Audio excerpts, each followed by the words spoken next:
Welcome back to the Anxiety Slayer podcast. I'm Shann, and today I'm speaking with Michelle Chalfant, therapist, coach, and host of the popular Adult Chair podcast, celebrating 3.5 million downloads. Today we're discussing Michelle's revolutionary 3-step Adult Chair model that is helping millions of people all over the globe transform their lives from the inside out. She also has a very intriguing special offer that we'll get to as well. Hi, Michelle. Hi, Shann. Welcome back to Anxiety Slayer. Well, thank you for having me. It's been a few years, it's been a few years since we got together. So it's really wonderful to have you back again. Thank you so much for having me. Yeah, absolutely. I have been really enjoying listening into your podcast and following you and all of the gorgeous offerings you have. You have been full out since we first met. I have. Yes, I have been. I just got back from a nice rest in Mexico. So yes, I have been full out. Yeah. Well, it's good to see you taking care of yourself and implementing the self-care that you often recommend to others. Thank you. Thank you so much. I definitely needed it, but I'm so happy to be back and working again this week. So thanks for having me on. Yeah, absolutely. So let's dig into the Adult Chair 3-step healing model. Even though we talked about it many moons ago, it's something that needs to be brought up again and again, in my opinion. It's so very powerful. And I'd just like to dig into the model, talk about how we can do and get started with some of the work that you provide, and give our listeners something that they can take away today that's going to be supportive. Of course. Okay, here we go. So for starters, the Adult Chair model, it's a model that really, it's a manual for life. And just a little tiny bit about my history. Many, many years ago, I'm 53 right now, but way back when in my teens and my 20s, I really struggled with anxiety.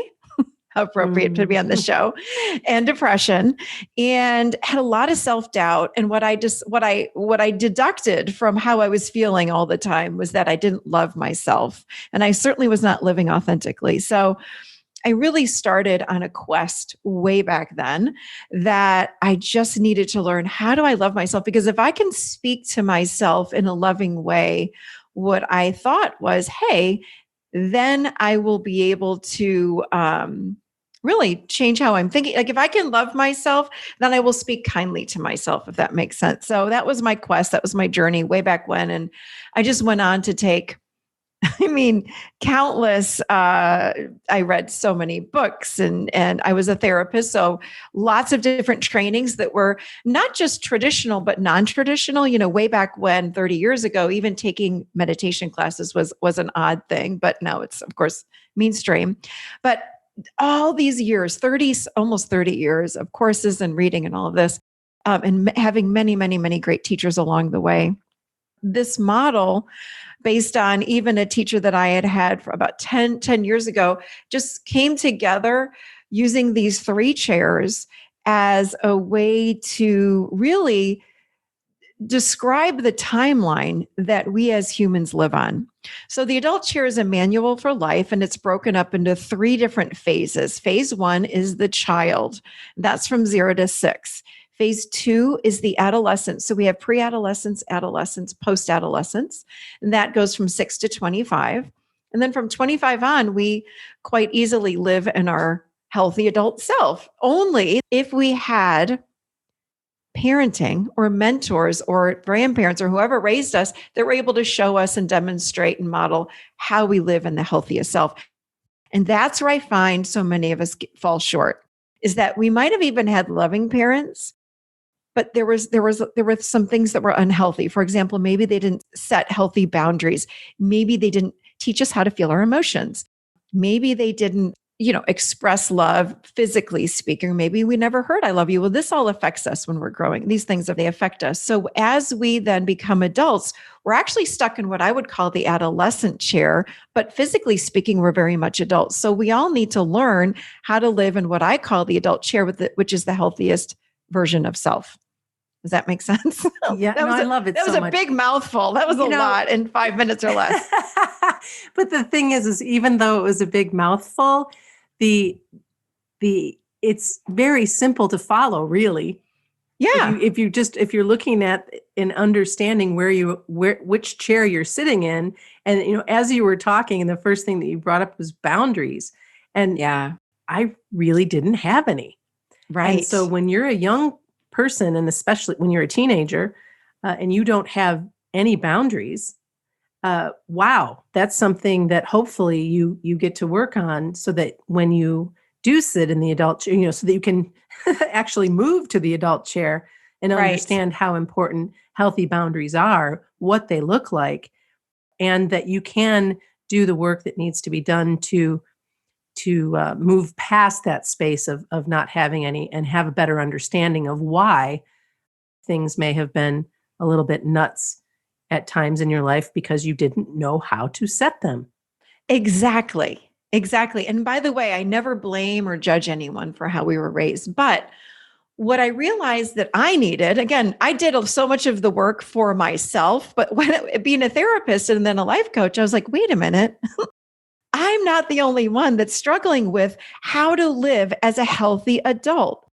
And not knowing what boundaries are or how to set boundaries, or having had, again, parents show us how to do that, that tells me we needed that healthy adult in our lives to teach us how to do that. And that's what the adult chair is. It really outlines, this is what a healthy adult does. This is how they show up. This is how they respond in situations. So, for example, a healthy adult lives with presence. A healthy adult sets boundaries. We're empowered. We learn how to feel our emotions. We allow them to come through. We don't react with them. When we're triggered, we go inside and we discover what the source is of those triggers. So, this is what healthy adults would do. However, most of the people that I've ever talked to, I'm trying not to say the word all, Shann, but I'm just going to say most, okay? Because there might be one person out there in the world that actually had these healthy parents. And I want people to know too, this doesn't mean, again, that parents are bad, but also, I mean, I grew up, I had an uncle that was a rager, and he was an alcoholic. There was a lot of alcohol in my family. I had an Italian family. So it was like my mom, dad's sister, and all the relatives felt like my quote unquote family. Like, we saw them all the time. We were together every weekend. We lived together all summer in a beach, or excuse me, a lake house. So they all raised me, and there was a lot of alcohol going on, Which alcohol means there was a abuse. lot of drama. Oh, so much drama, no boundaries, enmeshment, codependency. I mean, I had all of it. However, I also felt loved. Oh, yeah. So this is why when I share this with people, I always say, it's our parents always do the best that they can. So this is not about shaming parents, but it is about giving humans an outline for how to get healthy. So if you have codependency, let's say, or anxiety or depression, the adult chair model gives you a framework for how to heal that and transform. Hmm. That's all it is. And it's very easy to apply. It plugs into just about anything. And if you're willing to do the work, anybody can heal, is what I believe. Anybody. I believe that too. Yeah. And it's a matter of stepping up and deciding that, enough. I'm Yes. ready to heal. I'm ready for something different. I'm ready to do the work, whatever that looks like. And to also love yourself while you're doing it, and to give yourself credit for where you're at and for who you've become, even if you grew up and your experiences weren't very healthy. Right. No matter what it looks like. I had many years. I took a hiatus from my relationship with my father for about 10 years in my life. Mm. And it was absolutely exactly what I needed to do. I have no thoughts about that otherwise. I'm glad I did it. I'm glad it happened. I'm also glad that we reunited and became friends Mm. and had a new relationship before he passed 5 years ago. Mm. So very, very grateful for both the work I needed to do separate from him and what it looked like coming back together. And now that he's gone, the relationship that I have with his spirit or soul, or however you want to label that, is phenomenal. The Mm. conversations I have with him, the memories that come up, all of the stuff would have looked a lot differently before. I would have had different stories to tell. I would have different memories, but now they're the memories that perhaps I let get squashed by the Mm-hmm. stuff that hurt. Anyway, Mm-hmm. so I just bring that forward because I remember back when that was all going on, I had friends saying, "Oh my gosh, but he's your dad," or, why, how could you do that? And blah, blah, blah. And I thought, well, my life, my choice, this is what I need. And it made all the difference and for him as well, actually. Mm. That was big. And I'm not sharing this to say, okay, everybody, if you have a problem, if you have a problem with a Stop talking parent. to your parents.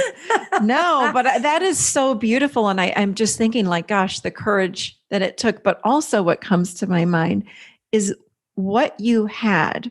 What I feel like some people don't have is the awareness that something's off, the Yeah, awareness that I need to make a change because this relationship isn't working for me. right. But many of us I think, are numb to what's going on and we sweep things under the carpet because, by the way, we don't have adult tools to handle or manage these relationships. So we Right. kind of stay stuck. So it sounds like, my goodness, like the courage, my gosh. Yeah, it was pretty big stuff. And gratefully at the time, I did have support. And Mm. the work that I was doing in my own research and my own healing, and then, of course, so much more beyond that after making that choice to be on the other side of it and to be grateful Mm. is pretty cool. Yeah. Wow. How does the adult chair process help us uncover our true self that is often buried under the masks and pains and fears and Mhm. stories that we hide behind? Well, the whole model is really about getting to know yourself. And it's broken down, again, so simply, Shann. It's very Mm. simple. From the age of 0 to 6, we are what I call in the child chair. And that would, again, most people know that as the inner child. So when we are in that phase of development, we are learning about emotions, we're learning about true needs, we're learning about passion, spontaneity, vulnerability, intimacy, all of these beautiful things, fun, having fun and creativity. Mm. During this phase in our lives, this is what we're learning about. Now, again, if we were in a household where somebody said, if you're crying, stop that, you're being a baby, we start shutting those parts of ourselves down Yeah. and we stop allowing the natural preciousness of this child to come through. So as we again move forward into authentic living, now that we're adults, we have to go back in time. Again, I don't believe in spending, 20 years in therapy going back and uncovering. When I say back in time, it's like we're working not exactly back in time, but let me say this in another way. We're working with the inner child. Yeah. That wakes us up. That wakes us up and helps us have this awareness. This is one way to do it, at least.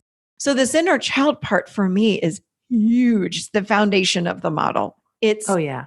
huge. I love it, love it, love it so much because so many people do not know how to feel their emotions and they've shut them down. And that creates an authentic part. And then if we move then into the adolescent chair from the age of 6 to 25, what happens is this is the seat of the ego. So then we create all these personas and masks to cover up that true self even more. Yeah. So this is where the perfectionist comes from, even the codependent and the people pleaser and the narcissist and the controller and all these parts sit here. So the way that we uncover these parts to find the true self is to go directly in them and to get to know them. So a big part of the model is parts work. So Mhm. we're going in and this is really cool. We were coming home from Mexico last night and my son was in the car with us and he, instead of flying on to Chattanooga where he's in school, he flew from Mexico to Charlotte and then Charlotte, we decided to fly him home today, the next day. Well, we didn't know at the time when I booked his plane ticket that his girlfriend was going to come. So his girlfriend just continued on last night, straight on to chat. So we tried to change his plane ticket when we got to Charlotte last night. And I said, it was like ridiculous, like $300 extra. I go, forget it. You're just going to come home. You can fly out in the morning. So we were talking about it on the way home in the car. And he's like, oh, I'm so disappointed, all these things. And I said, I noticed that you're still carrying this with you and it's been 30 minutes. We're in the car on the way home. You got to stay at home tonight. You're going to fly out 9 a.m. tomorrow morning. It's no big deal. But I notice you have a part of you that's still holding on to that. You're still talking about it. So what does that part need from you? I think it just wants to be heard that you're disappointed, and that's okay. And it's annoyed and all of these things. So turn toward that part. That's how you're going to transform it. And he did. And he goes, you're right. And he knows this work. Of course, being my child, he's 20. He knows this adult chair. But he did. He goes, I'm just sitting, I'm really frustrated, and I'm really annoyed that I could not fly home with my girlfriend. And I said, I get it. It's ridiculous.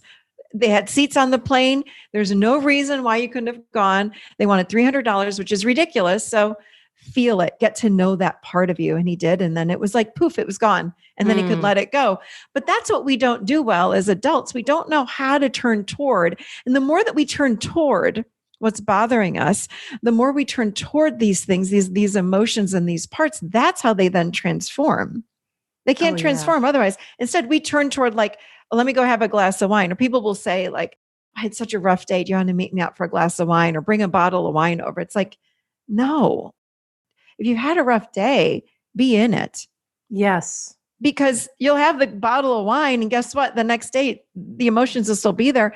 They want to be felt because when you feel your emotions, they just pass through and they're gone. Yeah. And oftentimes the alcohol can just make it worse. Oh, for sure. Can just exacerbate it. As I was listening to you talk about that, it made me think of another story that my daughter and I just navigated through. And she is the same age as your son. And she moved out last fall to go to school and have her first apartment and all the things in the COVID world. Her readiness to spread her wings was pretty stifled. And she's spent time in this apartment. Well, the apartment was not what we expected it to be, was not what we were sold. And without getting to a whole lot of details about that, we were under the impression it was very much a majority student-based housing. And it's not. While there are students there are other people there and some scary characters as well. And so Marin had been through a lot. And it was starting to really mess with her sleep and her studies and all of that. And so we started the process of reaching out to terminate the lease. And the property management company was not very helpful. And their lease, I must tell you, was very good. You were stuck. Yeah. And so we were talking about what our choices were and how I could see how far I've come is normally I would go into warrior mode and crush, destroy, and burn the village and make shit happen. And I didn't do that. It was very matter of fact. It was lots of facts and sharing and storytelling and then sitting back and waiting. And my daughter said, okay, can I come home? Because all of her classes are online. I just need a break. How about I come home? And she did. So she came home for a few weeks, which was fantastic. She got a break from the noise, from the nutty people, from all of it, starting to feel good again. Went back, hadn't heard anything in a month from these folks after making our request. And they called last week and found somebody to rent the apartment so she can move on, break the lease, no penalties. The following Monday, we heard from the apartment complex where she wants to move that they have an availability at the end of the summer. So she can come home for the summer. Oh my gosh. And so I share that because instead of staying in that angry place and in that fear place and in that, oh, this is just unbelievable, unconscionable. How could la la la la la. We felt how we felt. And then we said, okay, what can we do? How can we do this? How can we best care for ourselves while we're doing this? And it was okay for us to be angry. It was okay for us to feel exactly how we felt in this situation. And it was also okay to just give it some air. So beautiful. Yeah. So adult chair. You guys were in your adult chair. I love that. No. I love it. Good girl. I had the same darn thing with my son. Oh my gosh. Same, almost identical. Like we moved, I had heard about the college apartment. This is where he wanted to move. Okay, move him in. On the way to move him in, I'm looking at the reviews online, and I hadn't looked because there was only one major college apartment. They were like horrific. There was a shooting there. There are drug deals that go down. Again, it was not college age kids that were living there. It was older, people that were working and not even in school. I was like, oh my gosh. But we were stuck in the lease. Very similarly to your story. Oh my gosh. I literally was like, and I remember driving into the apartment and my husband and my son were with me. And I said, okay, I can, like you, go into warrior freak out mode. I'm going to get an attorney. I'm breaking the whole thing. Yeah. And I said, take a deep breath.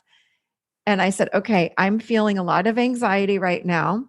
I'm really afraid. And I sat with those parts in the car driving. We were 5 minutes away. And I said, okay, wait. I feel like I'm going to cry and scream at the same time. I can't believe I didn't look at this before. I trusted that this was the right place. Anyway, same kind of thing.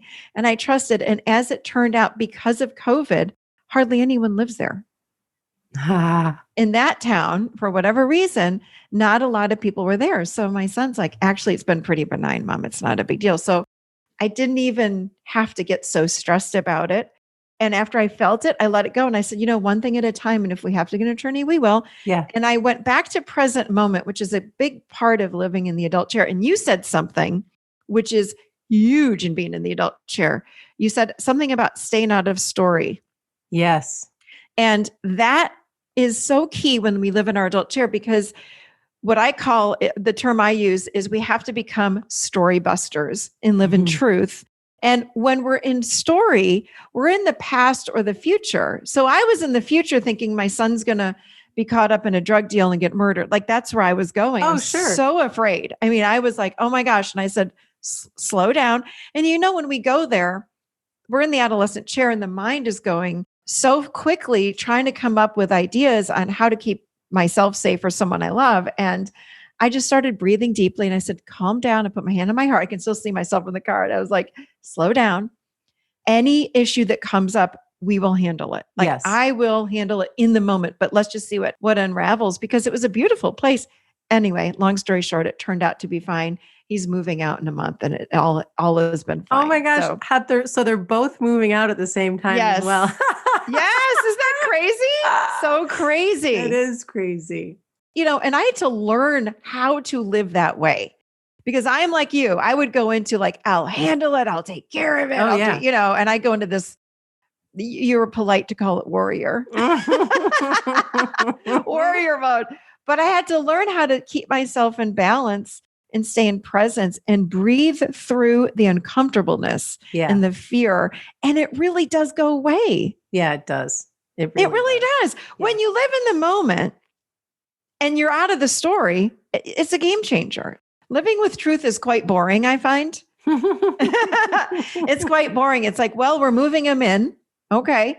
And no drug deals happening around me now. In fact, the kids moving in look pretty normal and nice. And I met some parents in the elevator and I was like, okay, actually feels safe. And all of a sudden my whole body shifted and everything was fine. So, oh yeah. Anyway, not holding anymore. No, nothing to hold. There was nothing except for the story in my mind. Of course.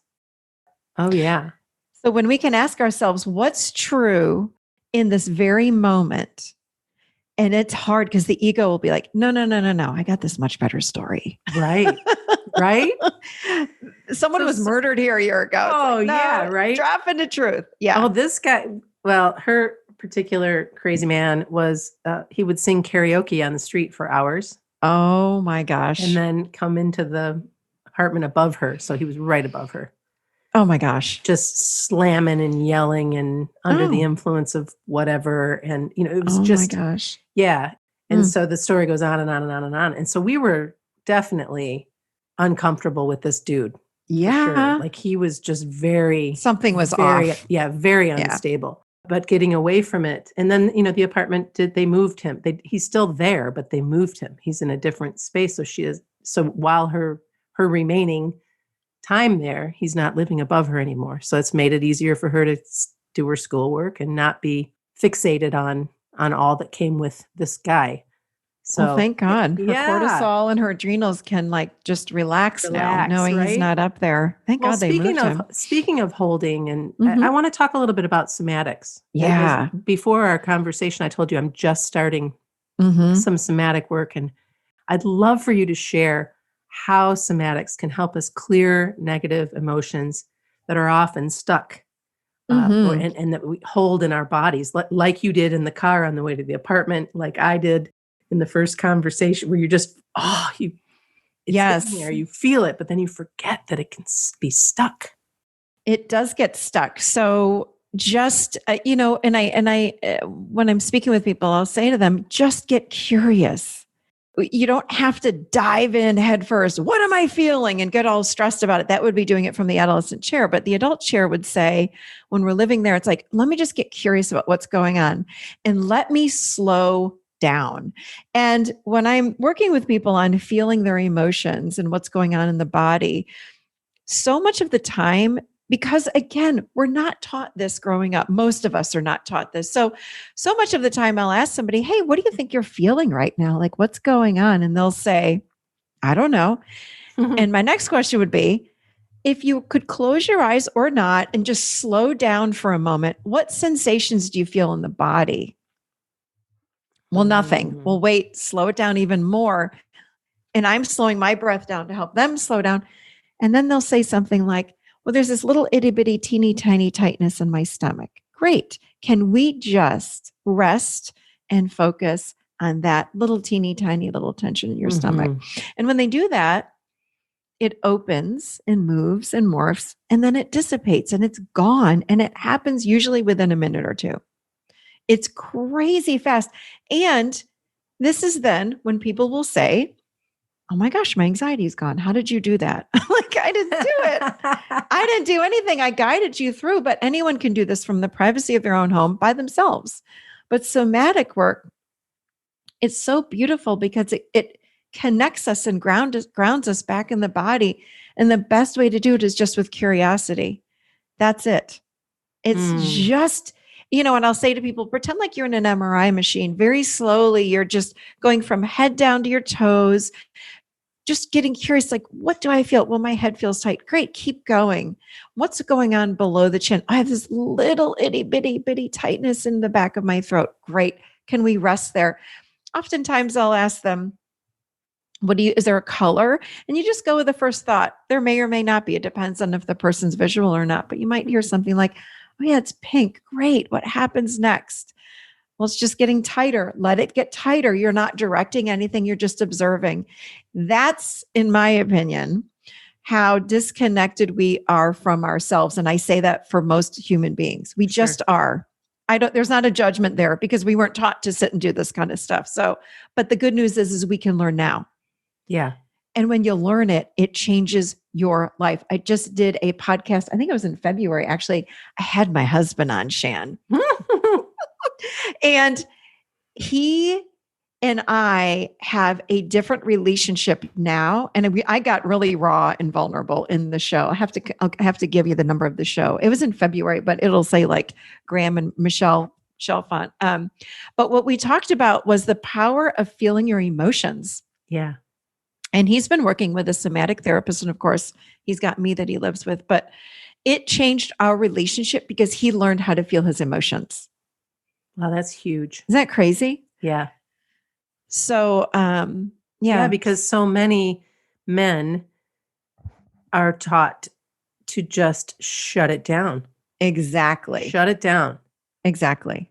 And, it's that whole suck it up mentality or whatever. And I sometimes think about that and how, I've been with my husband now for, we've been together 30 years and I still see a lot of that suck it up stuff. And although it's changed, I mean, it's improved for sure, but it's like, oh, honey, you don't have to carry that. Like you get to express what's happening. Cause if you don't, it's cause for all kinds of other things that are way worse than expressing yourself. You have permission to express yourself. Yes. It's just sad. We either learned to shove our emotions down or we learned not knowing what the heck to do with them. Like it was one or the other, or they were just ignored. So most parents that I have ever worked with or people that that share with me like what it was like growing up. Like most parents didn't sit with their kids saying, all right, Shann, let's talk about how this makes you feel. And where do you feel that in your body? Let's take a deep breath together and let that emotion wash through. Like it just didn't happen, But again, we can learn it now and it's powerful work. Yes, it is so powerful. Yeah. Hey, so you have a really awesome special offer for our listeners for the rest of April. Will you tell us about that?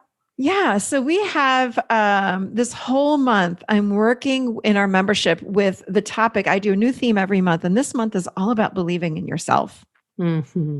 And it's been really, really powerful because I realized that if we want to move forward in life, whether it be with setting goals or changing our relationships or loving ourselves or living authentically, any of these things, you've got to believe in yourself. Mm-hmm. So, and it sounds so basic, like, well, Shann, you have to learn how to believe in yourself. Well, how? So a big part of the work that I love to do is teaching people how. And so this whole month, that's what we're doing. And one of the things that I feel like blocks the belief in self is the inner critic. So we are very heavy this month in working with, and I teach people, what do you do with your inner critic? How do you quiet your inner critic? So this whole month, or for the rest of the month of, what are we in, Shann? April? Yeah. Yes, we're in April. I don't even know where I am. Am I still in Mexico? I'm going to offer to any of your listeners just for the rest of the month of April, they can jump on in and get all the information. It's really a whole course on how do you learn how to believe in yourself. So it's a live 1-hour lecture, which is everything has been recorded thus far. We have a live Q&A. I work with 2 people a month and I show you how to work with people using the adult chair model. And very specifically this month, it's on believing in yourself. Of course, we have a Facebook page. I have a meditation that goes with this month's theme. So weekly discovery work. So weekly journaling prompts and mindfulness exercises. And it's just for $1. That's amazing. For the rest of the month. So they just go to theadultchair.com and /membership. And the promo code is Slayer 2021. Thank you so much. You're so generous. You're welcome. And for your time today and our conversation. And I just enjoy you so much. I swear, if we lived closer to each other, I know, right? We'd be hanging out for sure. We'd be hanging out a lot. I know we would be. Well, thank you again. Thank you. Thanks so much for having me. I love my time with you, Shann. That was the Adult Chair creator, Michelle Chalfant. If you love what you heard, be sure to explore the Adult Chair website to listen to her podcast, and be sure to check out the TAC Tribe that you can get involved with for $1 through the end of April. And it's all about believing in yourself this month. And you can go there at theadultchair.com/membership. And then all you need to use is the coupon code Slayer 2021. Thanks for listening.